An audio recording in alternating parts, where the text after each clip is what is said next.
You want better leaders, branch managers, account reps, operation pros, people who can truly grow your landscaping business. But here's the hard truth. The best candidates are passing you by. Some never even see your opportunity. And others, they do their homework and they quietly decide, no thanks.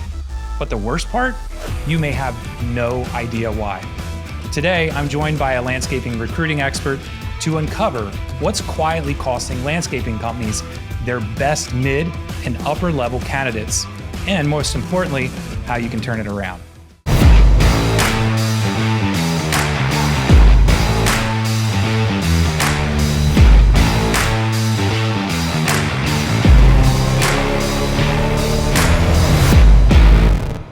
Everybody, it's my pleasure today to introduce you to Tito Caceres. So Tito, how's it going, man? Going well. We bump into each other all the time. Like I saw your smiling face recently in Vegas and we were like, what's up? We were at a conference and it seems like I always see your smiling face around these events in the industry. And it's really great to have some time. I feel like every conversation we have is like really in passing. We're like 5-10 minutes and then we're kind of going. So it's nice to have some quality time with you today. Indeed. And glad to be on for sure. It seems like we're always passing each other and, hey, how's it going? Things are great, but glad to be on and good to see you again. Yeah. Well, thanks for contributing to this conversation today. We're talking about recruiting, which shocker is a big problem in the green industry.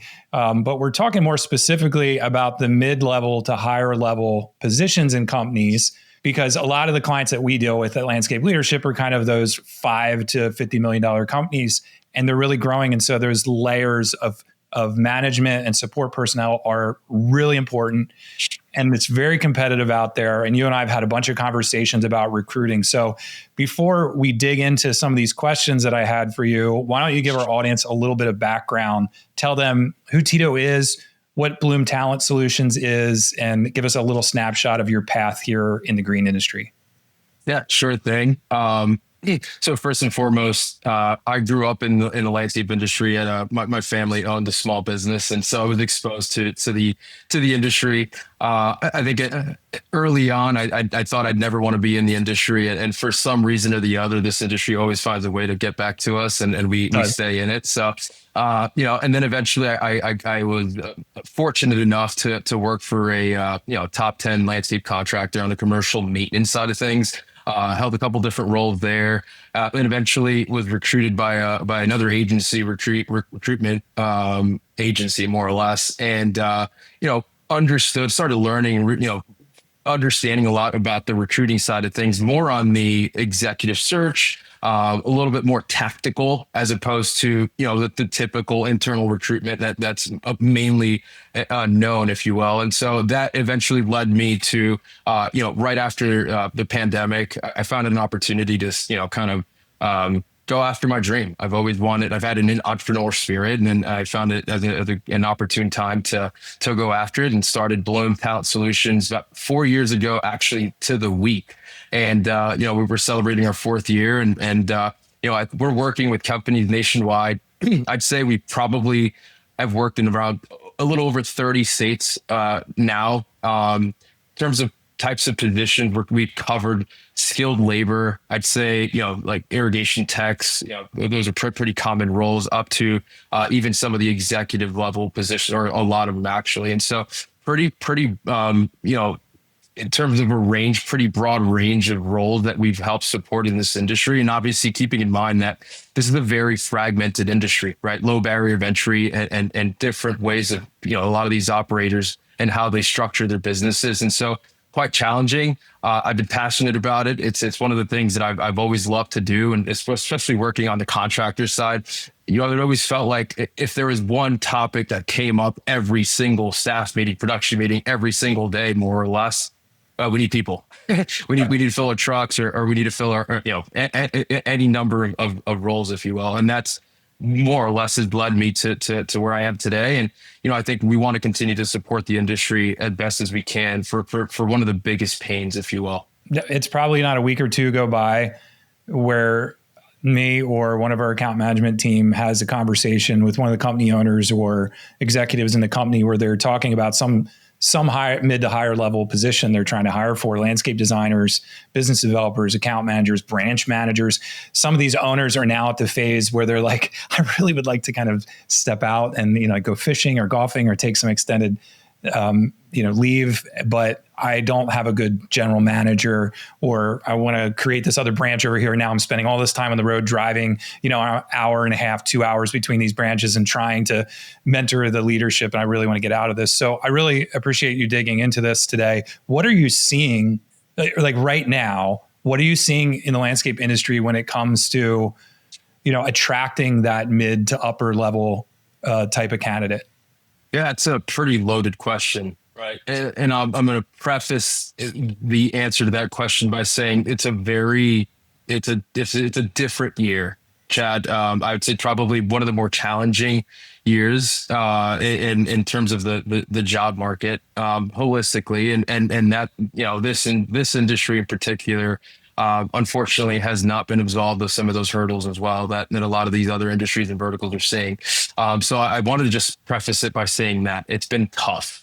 And in regards to what some of these companies are strategically doing, obviously using external support is always great. I have seen an increase in a lot of companies. Going and staffing up with internal recruitment support as well, which is great. I think it's an underserved position. It's an underserved opportunity, especially with one of the biggest, more or less, opportunity to grow or lack thereof, if you will. So I would say this has been a very challenging year for many companies. I would say, a lot of stalling. Companies are I find are being more cautious in who they're bringing in. I don't know if this is the opportune time to talk about, the use of AI nowadays. And that's become somewhat of a learning opportunity. A lot of companies are using that to gauge whether talent is fits what they're looking for.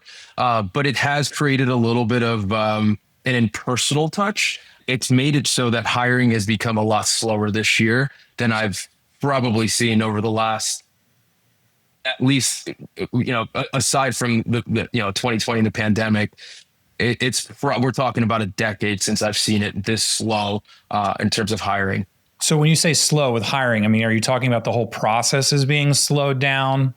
Like, give me a little bit about that. Yeah, totally. Yeah. So what I mean by that, interviews are being stalled a lot more. I'm seeing candidates are being much more cautious as well. There's more transparency than ever before. So I'm seeing candidates are also being cautious in terms of when they're evaluating opportunities, who they're joining. Reputation is coming up more than ever. And then on the client side, we're seeing that a lot of these, there's a lot more caution. Interviews are taking longer to schedule.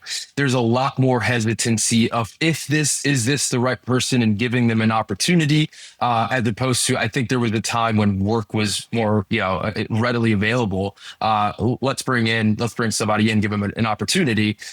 There's a lot more caution nowadays with hiring holistically. And I think where we're seeing the most, where we're seeing a lot of the pauses or a lot of the stalling, if you will, is in the interview process. And I'll be frank with you, that's always a big opportunity there. That's where you lose people very quickly. And I don't want to, that's one of the things that I'm seeing that I would say if there's an improvement that could be made irrespective of where you are in your hiring, definitely something that I'm seeing more of, but also an opportunity to retain top talent. And the thing is, obviously, reputations, and we can talk a little bit more later on about that, but the word travels quicker than ever before.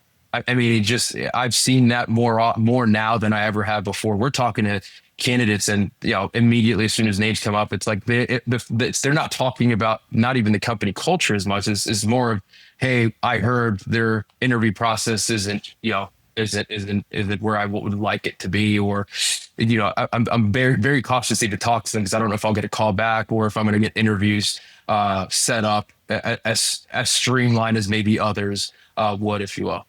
That's amazing. So like candidates, it seems like they have even more hurdles in front of them.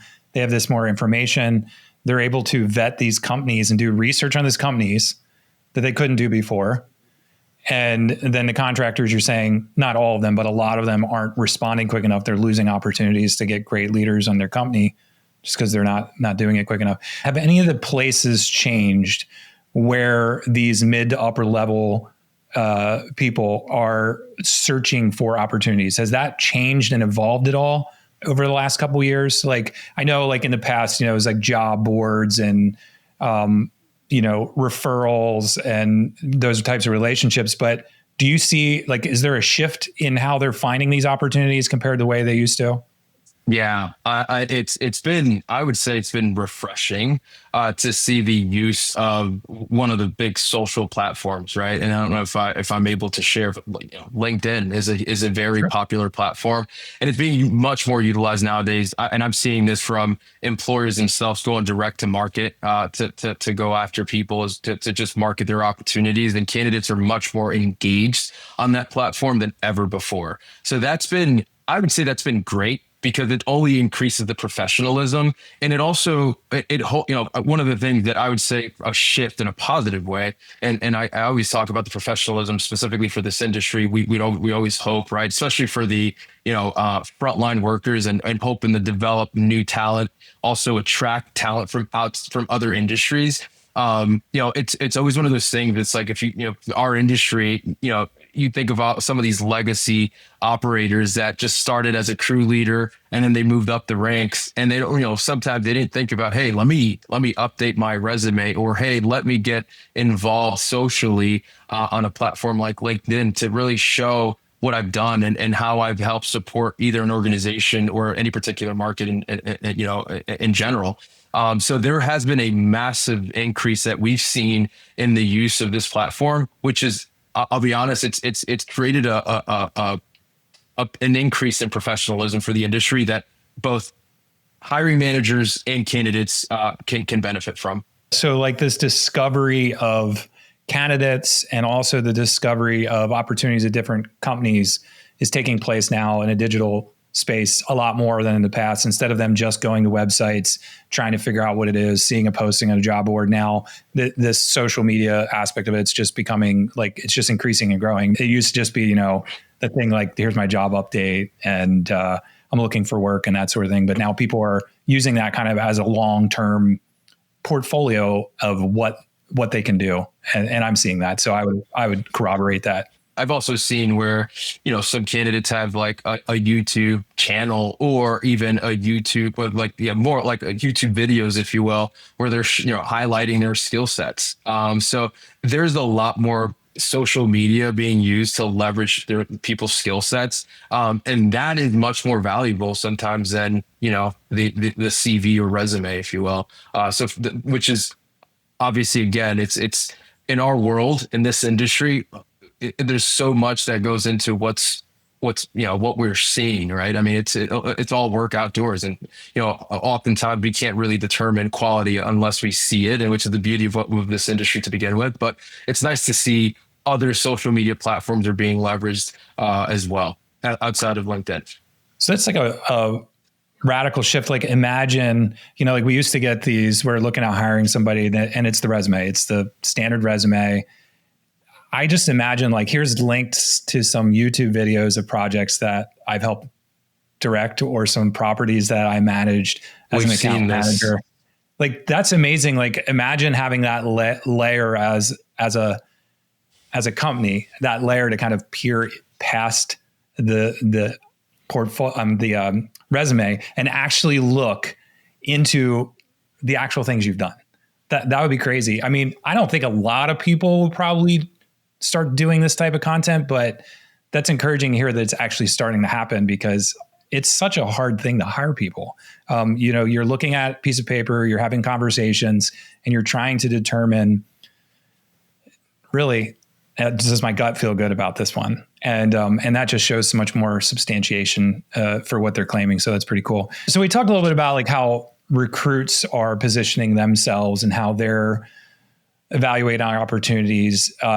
What is the role of a company? Like, what are the missteps? What are the things that you see companies not doing well so that these recruits can't really even evaluate if this is a good opportunity? What are the things they're missing? I can't speak enough about branding. And I'm not, not that, Hey, not the intention here, but I can't speak I enough did not about pay branding. Tito to say that. So just so Listen, I've been thoroughly impressed by some companies, and it makes our life so much easier. I'll give you an example. One company on the Pacific Northwest, they have a YouTube channel with, I think, over 1,000 videos. And if any candidate were to look into their channel, wow, like you can see the people working, you can see all the types of environments, all the things that they're doing. It's just so much easier for candidates to evaluate a new opportunity, if you will, right? At the end of the day, like that, how can they see? And I think more than ever, that transparency is becoming common, right? Now, if you think of like what ChatGPT is doing, for example, right? I mean, it's the more or less democratizing this transparency holistically. So now, all these candidates or people now have a kind of what is this? Can I look up reviews now? So I would say the branding piece is extremely critical, but I also feel like it's a missed opportunity in many instances.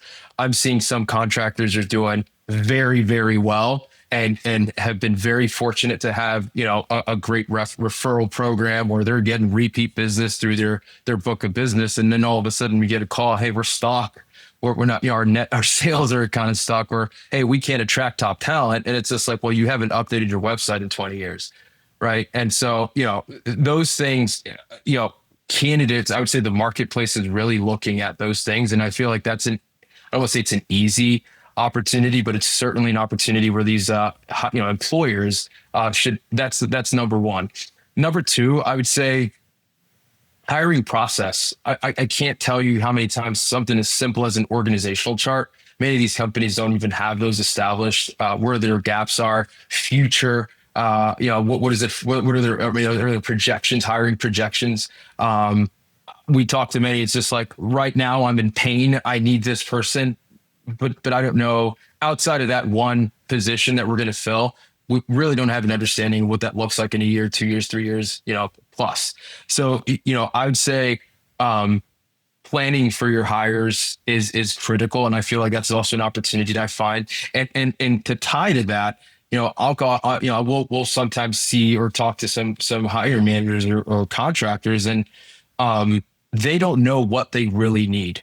And so I do think that there is an opportunity there as well to really, for everyone, before you go and hire, figure out what you actually need. And I do think we've supported many companies say, I may need X position, but realistically, based on what's going on, there's X position. And the amazing thing, this industry has amazing, consultants as well. They're able to help with that. But again, another opportunity there that I see. So those are the few that I feel. And the last one, interview processes.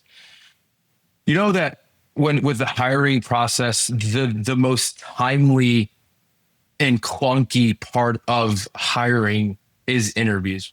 You're coordinating different schedules. Sometimes you're coordinating different hiring managers, different decision makers in all of this. And I can't tell you how many times great companies lose great people because their interview process is not established. And it's as simple as, hey, let's decide on how many interviews, when these interviews are going to take place. And I've advised, hey, block out your calendar for interviews, like an evergreen block on your calendar. So every Tuesday at 10 a.m., you've got an hour for anyone to interview, whoever it is. Again, if we're in an industry where we're relying on hiring constantly, you should probably think about blocking out that time and just keeping it there as a block for when these things pop up. Because what I see, and not always are you hiring, but for the right person, you will make room for them. And so if you have an interview block, that could be super helpful. And I think that's probably one of the most painful parts of hiring that our clients in the industry invest the least amount of time in, because we'll just figure out a time to talk. And it's just like, no, be intentional about it. And I got to say, for those that do it that way, their hiring is extremely streamlined, quicker. They're picking up talent quicker than most. And the candidates, this is a very important piece. I talk about this all the time. The experience of a candidate when they're talking to a prospective employer, that spreads. Hey, 3 interviews and I was in the seat, right? I knew my comp plan, I knew my path, I knew all the things, I knew who I was going to talk to, I knew all that. And I think that's a huge opportunity that's oftentimes missed. Yeah, I've talked to, friends, and it's not even this industry, just, mid to upper level positions they're interviewing for. And they're like, yeah, I'm on my 3rd interview. This has been like a month and a half now. I mean, that's like, you're going to lose somebody. I mean, most people, they're either frustrated, they want to get out, or they're having other opportunities that are coming into their purview, and they're going to capitalize on something that becomes available. Cause this is still just like, maybe this will work out, maybe it won't. So that's great to prioritize that. So, all right, well, let's do this. You talk about one of these things. I'm going to talk about another one. I think we know what I'm going to talk about. I'm going to probably talk about branding.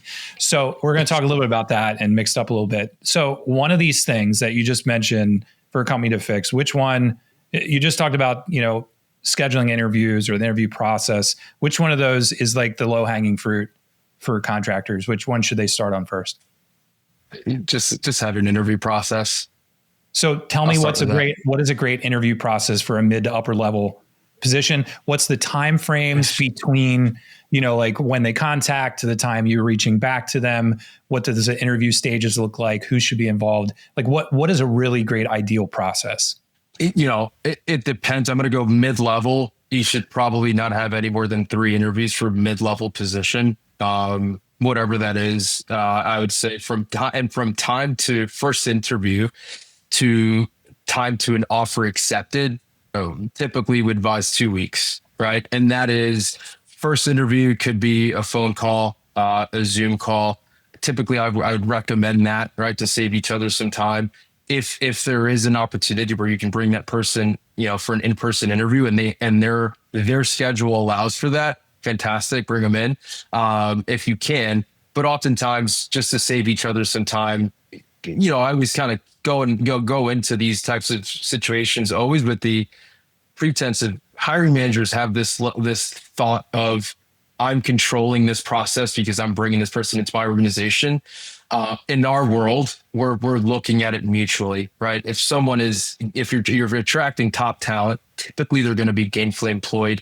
And if you're speaking to these types of professionals, also keep in mind they're looking at it, what's in it for me as well, right? So it's a mutual type of a level set call for the initial ones, and then from there on out, ideally I would recommend maybe some tandem calls, panel interviews, quickly. Try to do that maybe on the 2nd interview, and maybe a 3rd interview more or less after you guys, after that panel or whoever it is that's going to make those decisions for hiring. The 3rd interview is more or less to just make sure at that point you've called some references. At that point, if you've got some personality assessments that are part of your hiring process, great. You have collected that information as well. And it's more of, hey, are there any lingering questions, any additional concerns? And obviously put it in their court as well to see if it's mutually a good fit moving forward. And then, between those 3 interviews, I would say 2 weeks. On the executive searches, a little bit longer. Those are much more high touch. Keeping in mind, some of these are very oftentimes very sizable compensation packages.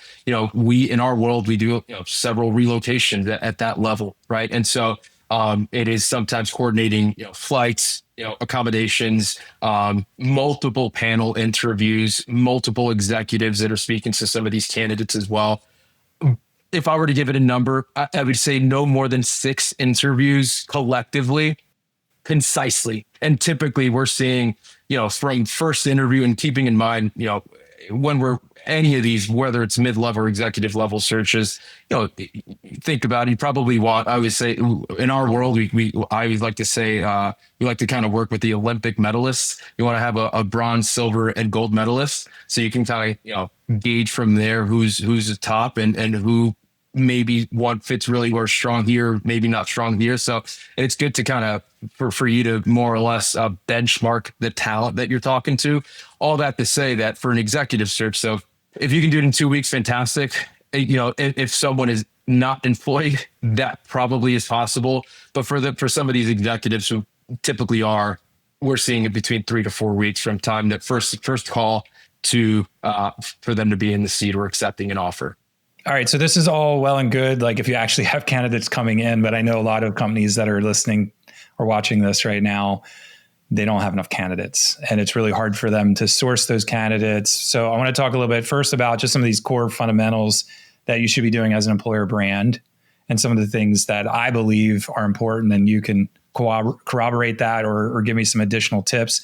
And then I want to talk a little bit after that about how does a recruiter kind of fit into the mix of this? Because I know a lot of people have probably some preconceived ideas or questions around that. So I do want to kind of jump into that. But let's first talk about brand. I mean, I'll talk to a friend and they'll say, oh, I'm interviewing at this place, and they're really excited.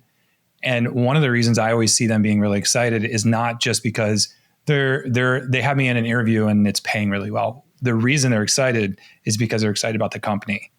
And they know that, it's a cool place to tell your friends you're actually working at. There's like runway, like, you can grow with this company. There's lots of opportunity. They have a really great reputation. It's one that, the opposite would be like, I don't want to tell anybody I work here because no one's ever heard of it. And they actually don't have a great reputation. So I think people just want to work for winners. No matter where you're at, if you're a landscape company or a marketing agency, anything, people want to come work for people that are doing really great stuff. And there's a really good buzz about it. And I think that what I see happening, you mentioned it earlier, is one of the fundamental things is websites. People, that's the first place people go. Then they go to social media, maybe one or the other, depending on their age. And they'll go there and they'll look and they're trying to get a quick representation. What is this brand all about? What's important to them? And if promoting themselves, bragging about awards, talking about how great it is really all you see, it's not very authentic. But if you see like team members talking about this, if you see, behind the scenes, you see people excited about their role. We talk a lot about recruiting. We make videos and stuff here with the marketing assets that we're creating. And, when people are happy and they're smiling on camera and you can see them like fist bumping and high fiving and jumping around and having a hoot in their job, or you hear them telling a story about their progression over the years in their career, that's the kind of company that someone will work for. Do you see that reflected in the real life, that theory? Do you see that reflected in some, for instances, like when you talk to recruits, do they mention these things in the interview process? Once names are thrown out there, it's an instant, oh yeah, either, oh yeah, like I'm interested, or, oh no thanks. And there's nothing you could do to sell it otherwise. Reputation is the make or break for your hiring funnel. It just is what it is. And if you either are not trying to build that, and I want to, one caveat to that is, from a marketing standpoint, and something I see often is consistency. There are multiple places where people can see who you are, where you are, and who's working in your organization, what you're doing. If A doesn't match B and B doesn't match C and C doesn't match D and different platforms, there's going to be questions. So I did just a quick caveat to that, but I can't speak highly enough for us. That is usually, I would say, whether or not it's how easy it is for us to recruit for some of these contractors or not. And, I also, if I may, I'll add in terms of like one thing that we find it super beneficial and I'll speak highly of the companies that are doing really well at it. I'm assuming some of these are your clients as well, but like career paths, right? Transparency with career paths. That's low hanging fruit. Have some type of career path, because what's in it for me? If I take a step back in terms of like what the makeup of this industry, I'm going to speak to the top, let's call it the top 100, right? You have the, multi-billion-dollar organizations and the, $50 to $75 million organizations. That's a huge gap. One is going to provide national opportunities, and many opportunities. And the other is hey, depending on where you are, regionally, it is going to depend on where how you move up within that organization. And so, and not to mention the next thing that's been a huge shift in this industry. We're hearing tons of it come up as well. And I think there maybe should be some transparency behind this. And this is the hot take. I have a lot of candidates who are asking us nowadays if, are you privately owned, or are you, or is there private equity backing? And that's not to say there's one is good or bad. It's just transparency behind it, because some candidates prefer a private equity backed company. Some candidates prefer a privately owned company. And I still don't see enough information, disclosed up front. And we're speaking specifically for mid-level candidates on up, where that's important, right? And these are oftentimes different environments as well. And so I think there's an opportunity there from a marketing standpoint, from a branding standpoint too, to highlight, maybe the depth of one or the other. But no, look, I guess to answer your question originally, that is the best way to attract top talent. Some companies have it made because they've been around for a long time and have branding, consistent branding and marketing, and then doing all the right things, if you will. But some of the newer players, there's some, I know there's a lot of roll-ups still happening. There's a lot of rebranding still happening. Those are the types of things that maybe they can mimic from some of these well-established brands. Yeah. So you talked about the career path. I love that. We keep trying to come up with different ways to actually visualize that. We did one recently on a website, which was kind of like 4 hubs to a wheel. And they were like operations, sales,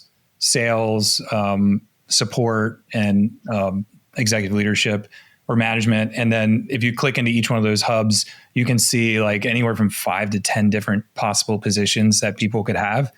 So like when you look at that, you're like, this is a world of possibilities here, and I think what people realize now is just because I start in one of those hubs doesn't mean I can't go over somewhere else, because I started in operations, then I went to sales and management, and now I'm doing marketing, and there's a lot of that lateral movement based on what people find a passion for. So if you can't easily see that and the world of possibilities in marketing assets, then you're just like trying to hope that a candidate can imagine that, which isn't going to happen. If you're an employer, the perspective you should have from a branding standpoint is put yourself in the candidate's shoes, because the candidate's only thinking one thing: what's in it for me? That's it. Well, so let's talk about that. So we talked about career path. Everybody knows pay is important, and that needs to be listed and generous and all that. But like, there are things that intrinsically go past just like, I have opportunity here and I enjoy my job. There's, increasingly more and more focus on just greater purpose, I think, in jobs. And careers. And I say purpose and impact. One thing that I always try to show in recruiting videos is you're not just doing the work, it's about how the work touches the customer. If you're doing a design build project, you're not just creating beautiful patios, you're creating environments where families and friends can connect and have conversations and develop like the most important moments of their life. If you're selling commercial landscape and you're working with property managers, you're helping other people enjoy their careers better by removing stress from their life and letting them deliver on the promises that they're making.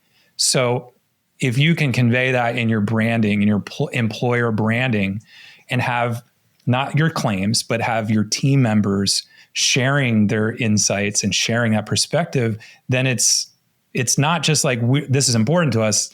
You see it's important to them. You see it's important to their whole team. That says a lot. So I want to wrap this up and talk a little bit about, you're a recruiter, and a lot of people that are listening to this might have a justifiably bad opinion of recruiters, or maybe really little to no experience whatsoever. I had one interaction with a recruiter myself, and it was a generally positive experience where someone found me on LinkedIn and asked me to, I had a phone interview, and then we went out to dinner with the upper level management at this company. This is when I was at a landscape company before here. And I ended up not being a good mutual fit, so we didn't go anywhere, but it was a generally good, experience. But it was kind of weird for me because who is this person contacting me? Is this a scam? Like, what's going on? So there's something from a a candidate's perspective of like understanding what does a recruiter do. But then there's a lot of companies out here that are listening to this or watching, and they may not have used a recruiter, or they might have heard a bad experience from somebody else in the industry. Like, how is the ideal contractor recruiter relationship? How does that work in an ideal world? Man, I appreciate this platform because this is what the recruiters are. I hate to admit this, but it's almost like the used car salesperson. Transparently, recruiters are paid fees as a percentage, typically, of someone's salary. Nothing to do with the candidate. Companies are paying a percentage of someone's salary for going to find someone else, right? And so, obviously, it's a sales-driven role, and unfortunately, there are a lot of recruiters out there who more or less treat these relationships, if you will, as a very transactional relationship. What does that look like? Well, I'm going to send you a bunch of resumes and see what sticks. So, and I want to start, and I want to preface to answer that question also by saying there are different types of recruiters, and I want to, kind of a shout out to every one of the recruiters that are listening to this, because what we do is not easy. So there are internal recruiters. These are recruiters that are hired by companies, right? And so typically they're posting jobs, and they're also reaching out to a lot of the candidates out in the marketplace. Their advantage is they're directly representing a brand. So it's easy. There's no ambiguity, in terms of what that is. Then there are, and then there's corporate recruiters who are more or less working for larger corporate conglomerates. Similar approach. These are typically higher volume. These are large organizations, so that they're typically handling a lot more of that, more onboarding support, if you will. And then there's agency recruiters, and agency recruiters are what unfortunately have the worst reputation in the world of recruiting, because unfortunately they become very transactional. And it's, hey, Chad, hire this person because I said so, as opposed to, hey, Chad, I spent an hour talking to this candidate. I called their references. I also asked them very tactical questions to make sure that this person's a good fit. And before we started even looking for this person, you and I sat down, Chad, for any given part of an hour, 2-3 hours, what we call discovery calls, calibration calls, to understand what makes you different. What makes you different from your competitors? What are some of the criteria that you're looking for specifically for a candidate? And what is it that you would say, I would absolutely hire that person if you brought them to the table, as opposed to who would not be a good fit? And I think that's probably where where it's oftentimes missed. I've seen where some companies are using recruiters as a very transactional vendor. You're just bringing in resumes then. And look, I'll be honest, I don't allow that for me personally, and our agency is not built on that. It's built on relationships. Hence why you and I keep crossing paths in these events, because look, I back what we say. It can be slow moving, but I think for candidates to keep in mind is when a recruiter reaches out, look, ideally, if you're getting on the phone with them, hopefully they're asking you the right questions. Hopefully you can ask them the right questions. Oftentimes, and I would even go as far as to say, what type of engagement do you have with this company? There's a term called contingency and retained. One is there's an exclusive relationship with a company saying, hey, we're going to hire X recruiting agency to go find this one person. And there's two ways that they can do that. One, you can do that in a way that is confidential. Hey, it's a confidential search, so I don't want you to share the name. Or two, if it's just an open search and they're okay with sharing the names openly, if it's something that the company knows that this is happening. But I would challenge the candidates to, number one, just make sure that these recruiters have a good amount of information and they're armed with the right information about these opportunities to ensure that it's a fit for them as well. And also just respect that this craft is not just an instant. A lot of times when we're talking to candidates, they immediately think, I talked to a recruiter, the job is mine. Recruiters are hired to go find multiple options. As I mentioned, oftentimes depends on where you fall. If you're a very strong candidate, you're going to fall, you're going to be a gold medalist. Fantastic. Your chances are much higher. And I would say, if you're going to engage in these conversations, recruiters are not miracle workers if they don't have the appropriate information. Number two, it's okay to say no, just as easy as it's okay for an employer to say no as well. But no, it's something that there's a lot of ambiguity that candidates do not understand of what happens between, for in our end. And I would furthermore, I want to add in terms of the process, like what happened behind the scenes, I think is probably a big question. It's like, what are you guys doing to find these people? How are you? We're marketing just as much as you guys are for these companies internally. We're going out there and positioning opportunities and presenting opportunities rather than a lot of the candidates in the marketplace. One of two things can happen. Yes or no, I'm interested, right? Either I'm interested or I'm not interested. If it's I'm interested, hey, let's have a conversation. And ideally, if you're talking to if you're speaking to a recruiter, ideally the recruiter's armed with the appropriate information to convince you to make a change, and there's full transparency. We have a process for us. We want to disqualify before we qualify. If there's someone that doesn't meet a certain criteria, we're going to pass on them. One of those is, this happens often with executives, counteroffers, and this is very important for everyone to know, irrespective of what role. Counteroffers are probably the biggest, surprise, if you will. You're talking to a candidate, you're excited, and all of a sudden you didn't ask them what happens if you get a counteroffer from your current employer. What does that mean? Well, it could mean I might be waiting for a promotion. I might be waiting for a bonus. There's several things that could happen in that interim. And if you don't uncover that up front because you like someone so much, the surprise comes at the back end when you spent 5 interviews later, maybe resources to get them to fly to you and those types of things. It's just something that we like to do up front. And I would say, Chad, for us, I invest a lot in training and working with recruiting consultants. I collaborate a lot with other peers within the staffing industry to understand how we can bring a premium service for this industry. And the last thing I'd say is this industry needs more recruiters. And this is a call to that, whether it's internal, corporate, there has to be, and not only recruiters, but actually professionals who are actually walking people through the process of, here's an opportunity to let's walk through what that looks like for you. Let's walk through your career progression and your ideal compensation packages. When can you start and all those things? A great recruiter should be able to do that for a candidate. Yeah, I think what you guys do is valuable. And I think a lot of times contractors don't realize that, there's so much more to attracting candidates than writing a great job description and posting at the right spot and then getting the people in for the interview. Like, you guys are nurturing this. You have lists of talented people that want to change. So you have like this stable of like amazing professionals in the landscape industry that are looking for places to go. And you guys are developing a network for, maybe there's someone right now they don't, but maybe in 2 years they do.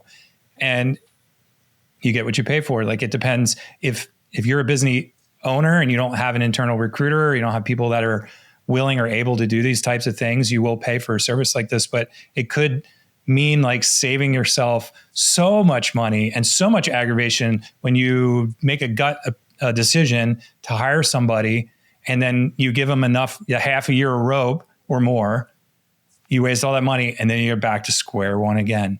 So, not to say that everybody you place is always a gem, but there's so many questions that, from you doing this hundreds of times, that you already know to ask and already know how to cover. So I can definitely see the value in what you're doing if a contractor wants to pay for that.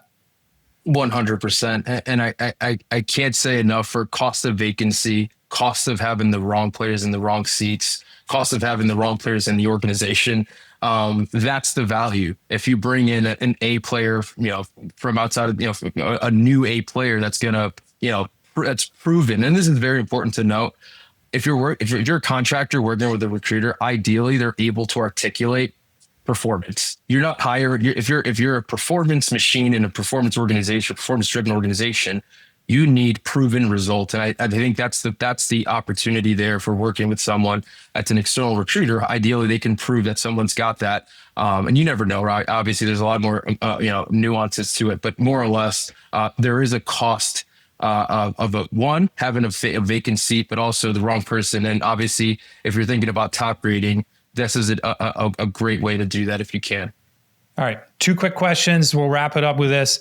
What is one thing that anybody that's listening can do today that's going to help their recruitment efforts for the next year for these mid to upper level positions? If you don't have an org chart, build one, find your gaps for 2026.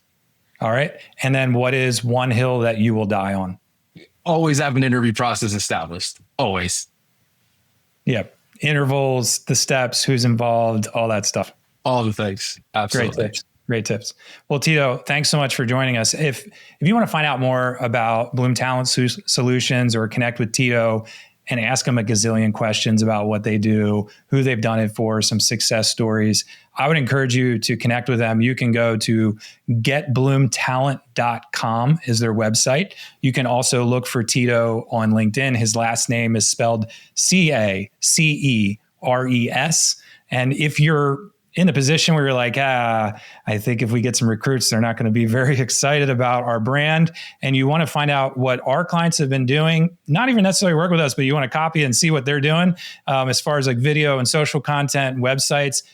Be my guest. Go to landscapeleadership.com, click on clients in the menu and just take a look because there are some pretty impressive things that people are doing there. So Tito, until we meet again, buddy, I'm sure I'll see you probably this fall at one of the shows and we'll have a drink and hang out. So thanks so much for joining us today. Thanks, Chad. Absolutely.